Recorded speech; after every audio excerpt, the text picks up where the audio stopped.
तो हिंसा वहां पर हुई, पुलिस की गाड़ियों में तोड़फोड़, प्राइवेट गाड़ियों में तोड़फोड़। कौन लोग हैं ये जो 100 लोग जो अरेस्ट हुए? देगा जब पुलिस सर पे खड़ी डंडा लेके बंदूक लेके खड़ी तो कोई भी कुछ भी बयान दे देगा। मैं कब मना कर रहा हूं कि हिंसा नहीं, मैं भी कह रहा हूं हिंसा हुई है। सच्चा चंद्रशेखर भाई, उन सब पर नेशनल सिक्योरिटी एक्ट लगाने की तैयारी हो रही है।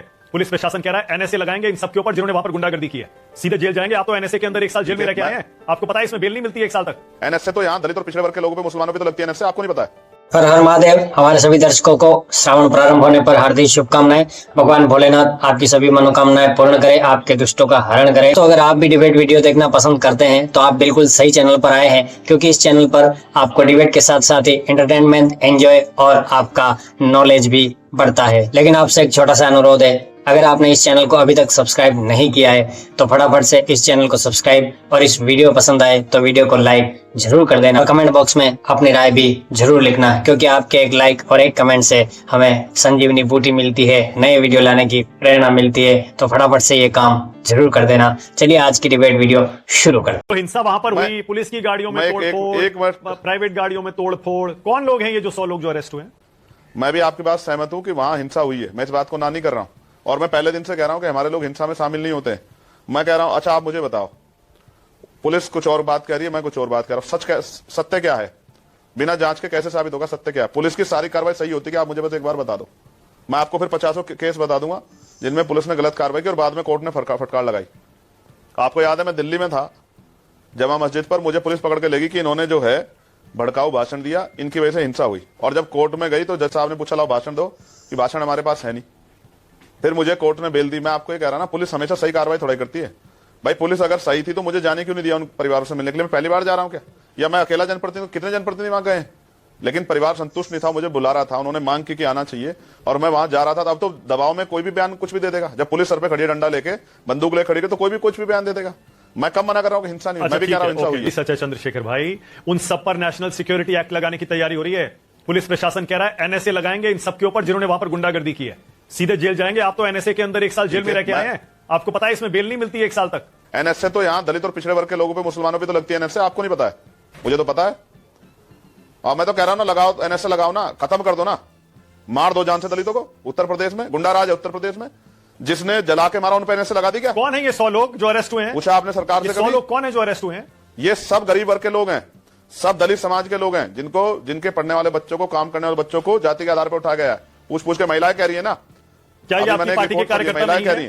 क्या ये आपकी पार्टी के कार्यकर्ता नहीं है? हमारे कार्यकर्ता, हाँ हमारे बहुत सारे कार्यकर्ता हैं उनमें, जिनको निर्दोषों को घर से उठाया गया है, जो मौके मौजूद भी नहीं थे, जो काम पे गए हुए थे, जो उस दिन नहीं थे फिर भी उठाए गए हैं, जिनके नाम लिखे गए, जो मेरे साथ भी थे उनके भी नाम लिखे गए घटना में। मैं तो जानता हूं ना पुलिस किसके आधार पर काम करती है। अच्छा ये बताइए, आपके खिलाफ योगी जी साजिश क्यों करेंगे? योगी आदित्यनाथ आपके खिलाफ साजिश क्यों करेंगे? बड़े महत्वपूर्ण सवाल पे आए मानक भाई, बड़ी मुश्किल से आते हैं पत्रकार जो है ना, एंकर कभी बड़ी मुश्किल से आते हैं मुख्य सवाल पे। आपको याद है हाथरस की घटना पे मुख्यमंत्री जी ने क्या आरोप लगाया था कि 100 करोड़ की फंडिंग हुई है भीम आर्मी को? याद है नहीं याद है आपके? भूले तो नहीं हो? भूले हो तो मैं याद दिला दूं मैंने क्या कहा था। मैं स्पष्टवादी आदमी हूं, हर बार इस तरह के कीचड़, इस तरह के आरोप लगते हैं। मैंने उस दिन भी कहा था अगर 1 रुपए की फंडिंग साबित कर दी या 1 रुपए मेरे अकाउंट में साबित कर दे तो राजनीतिक संन्यास ले लूंगा। आप पर आरोप यह है बीजेपी लगा रही है, आपके विरोधी लगा रहे हैं, आप जातीय उन्माद फैला रहे हैं उत्तर प्रदेश में। अभी हाल में आपने वो कथावाचक वाली घटना भी देखी होगी, उसके बाद भी उसको भड़काने की, माहौल भड़काने की कोशिशें हुई। आप पर आरोप लग रहा है कि आप समाज में जहर फैला रहे हैं। जिस दिन से इस संघर्ष में उतरा हूं, काशीराम साहब का चेला हूं, साहब कहते थे समाज के लिए संघर्ष करने जाओगे आरोप भी लगेगा, अपमान भी होगा, नुकसान भी होगा। आरोप तो पहले दिन से झेल रहा हूं। जिनके लिए लड़ता था उन्होंने कह दिया कि ये तो किसी दूसरी पार्टी का, संगठन का एजेंट है, उन्होंने भी साथ छोड़ दिया। लेकिन मैंने समाज का साथ नहीं छोड़ा कभी, मैंने समाज की लड़ाई लड़ी। दो और मुद्दे हैं, दो और मुद्दे हैं जिन पर आपकी राय बहुत जरूरी है। पहला, हाल में दत्तात्रेय होसबोले हैं, आरएसएस के सह कार्यवाह, उनकी तरफ से एक बयान आया, फिर उसको रिपीट किया शिवराज सिंह चौहान ने और फिर उपराष्ट्रपति ने। संविधान की प्रस्तावना से समाजवादी और धर्मनिरपेक्ष शब्द हटा देने चाहिए। इस पर खूब डिबेट चल रही है, आपकी राय क्या है? पहली बात मानक भाई, पहला जवाब दे दूं, उदाहरण नहीं छोड़ता हूं। आपने कहा ना कि आरोप लग रहे, आरोप तो बहुत लोगों पे लगता है ना। इस देश में कौन है कमजोर वर्ग का जिस पे आरोप नहीं लगे? बाबा साहब पे भी आरोप लगाए गए, काशीराम साहब पे भी आरोप लगाए गए, बेंजी पे भी आरोप लगे। कोई ऐसा है जिस पे आरोप ना लगे? हम जब अपने हक की बात करते हैं ना, हम पे आरोप ही लगते हैं। और अगर हम फिर सड़क पे लड़ने जाते हैं ना तो हम गोलियों के शिकार भी होते हैं, हम पे झूठे मुकदमे भी लगते हैं, हमें जेलों में भी ठूसा जाता है। जेलों में हम ही भरे पड़े हैं, दलित मुसलमान पिछड़े, आप चेक कर लो ना। तो आरोपों से डरते ना हम लोग। जब अपने हक को मांगेंगे और जिन्होंने छीन रखा हमको तकलीफ होगी। जब मैं प्रबुद्ध समाज कहूंगा ना, दलित पिछड़ों को, मुसलमानों को, आदिवासियों को, तो तकलीफ होगी।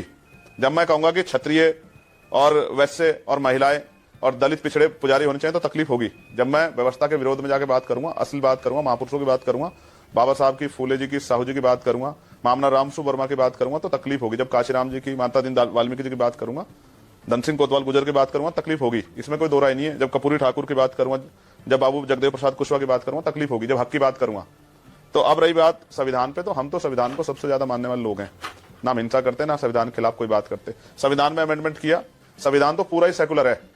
आप ये समझिए संविधान पहले दिन से सेकुलर है। उसके आर्टिकल जो हैं वो सारे आर्टिकल, और उसमें जो एरिया है 30 तक, संविधान के जो आर्टिकल 13 से लेकर 30 तक जिनमें अधिकारों की बात हुई है, संवैधानिक अधिकारों की, वो सब स्पष्ट करते हैं कि जाति धर्म के आधार पर, चाहे वो 27-28 हो, चाहे वो 14, 15, 16, 17, 18, 19 हो, वो सब स्पष्ट करते हैं कि भारत का संविधान सेकुलर है। अब जिस सरकार ने ये शब्द जोड़े हैं जिसको हटाने की बात की जा रही, उन शब्दों का मूल्य क्या, उनके अर्थ क्या है? उनके अर्थ भी गलत नहीं, इसमें भी कोई दो राय नहीं कि अगर सभी के धर्मों का सम्मान हो, इसमें क्या बुराई? देश में सब सेकुलर हो, इसमें क्या बुराई? तो बीजेपी के जो लोग बोल रहे हैं, जो आरएसएस के लोग बोल रहे हैं, वो उनकी सोच है, वो उनका बयान है, इसमें मैं क्या कर सकता हूं? मेरा बयान तो संविधान के साथ खड़ा है कि संविधान सबसे महान है और संविधान के आधार पर सब लोग चलें, देश चले, प्रदेश चले और जनता चले, तभी फायदा होगा देश को, तभी देश तरक्की करेगा, तभी। ठीक है, आप कह रहे हैं ओके ओके, ठीक है, बहुत बढ़िया, बहुत बढ़िया। आपने कहा संविधान से चलेगा, बिल्कुल सही है। बीजेपी कहती है लेकिन ये समाजवादी के नाम पर जो देश चलाना चाहते हैं, ये नमाजवादी हैं, ये शरिया से देश चलाना चाहते हैं। वक्फ कानून को संसद से पास किया गया, उसको फाड़ के फेंकने की बात कर रहे हैं। आपकी राय क्या है? बहुत अच्छी बात की आपने मानक भाई। आपने कहा ना कि वो कह रहे हैं समाजवादी, नमाजवादी। आप मुझे बताओ, देश को बांटने वाले को, धर्म को बांटने वाले, जातियों को बांटने वाले, आप कह रहे हैं कि मैं बंटवारा कर रहा हूं, इस तरह के आरोप आपने कहा था कि आपके ऊपर लगा रहे हैं बीजेपी के लोग, आपके विरोधी लोग। तो जिसमें ताकत होती है उसी के ऊपर आरोप लगते हैं ना। अब मैं मुजफ्फरनगर में भी, उत्तराखंड में भी फलों पे की दुकानों पे, ठेलियों पे नाम लिखो, ये भी मैं ही कर रहा हूं ना। मैं ही सरकार हूं ना उत्तर प्रदेश में, उत्तर प्रदेश की कुर्सी पे मैं ही बैठा हूं, ये सब चीजें मैं ही कर रहा हूं। और फिर आप जो अभी बात कह रहे हैं कि भाई ये जो है इस तरह के आरोप है, इस तरह करना चाहते हैं, उस तरह करना चाहते हैं, तो आप समझो ना कि देश किस तरफ जा रहा है। रोटी कपड़ा मकान पे बात हो रही है क्या? रोजगार पे बात हो रही है क्या? स्कूल बंद किए जा रहे हैं उत्तर प्रदेश, जिसके विरोध में कल हम लोग धरना प्रदर्शन कर रहे हैं सभी जिला मुख्यालयों पे कि भाई स्कूल नहीं बंद होने चाहिए, स्कूल में सुविधा आनी चाहिए, उस पर बात हो रही है क्या? तो हो कहां रहा है? यहाँ तो कुछ नहीं हो रहा ना, सिर्फ अपने अपने एजेंडों पे बात हो रही है। ठीक है, कौन इस देश में, जब तक संविधान है, देश किसी तरफ नहीं जाएगा, देश उसी तरफ चलेगा जिस तरफ से जिस जनता का भला होगा। बस चलाने वाले हाथ अच्छे होने चाहिए, उनकी नीति अच्छी होनी चाहिए। ठीक है, और मैं, ठीक है, तो बिहार चुनाव लड़ेंगे क्या? तो सब या बिहार में किसी गठबंधन को समर्थन देंगे क्या? कौन जीत रहा है बिहार का चुनाव? देखिए, आपने वक्फ की बात की थी, एक मिनट मैं आपको जवाब दे दूं। आपने कहा वक्फ अमेंडमेंट बिल जो है, हमने पार्लियामेंट में पहले दिन उसका विरोध किया और आखिरी दिन जिस दिन वो पास हुआ अपना विरोध दर्ज किया। ये लोकतांत्रिक अधिकार है हमारा कि अगर हम किसी कानून से सहमत नहीं है और हम उसकी निगेटिविटी को जानते हैं, उसके गलत प्रभाव को, तो उसका विरोध करेंगे। आपको याद है मानक भाई,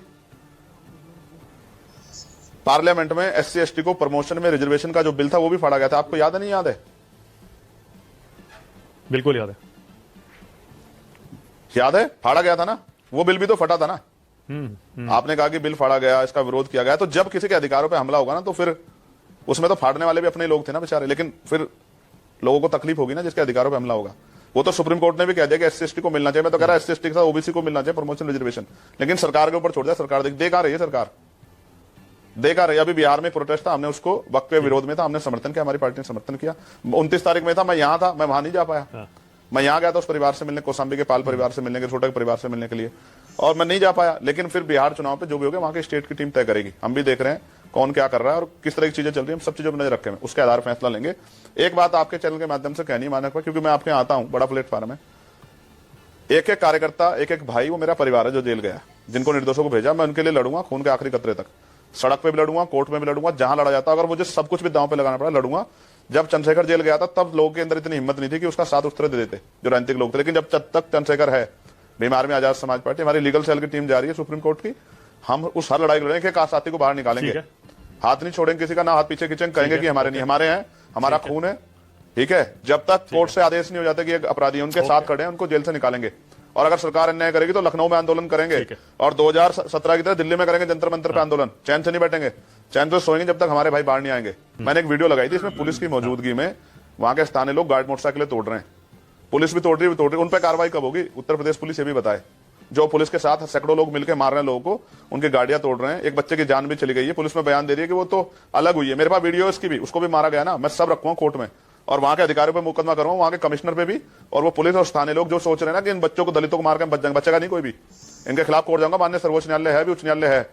अगर पुलिस नहीं सुनेगी, सरकार सुनेगी, तो इस कोर्ट सुनेगा, कोर्ट में दरवाजा खटखटाएंगे हम लोग। तो उम्मीद करते हैं दोस्तों वीडियो पसंद आया होगा। वीडियो पसंद आए तो वीडियो को लाइक करें और चैनल को सब्सक्राइब करना ना भूलें। बाकी आप इस वीडियो पर क्या सोचते हैं, अपनी राय कमेंट बॉक्स में जरूर लिखें। मिलते हैं किसी नए वीडियो में नए टॉपिक के साथ, तब तक के लिए जय हिंद, वंदे मातरम, हर हर महादेव।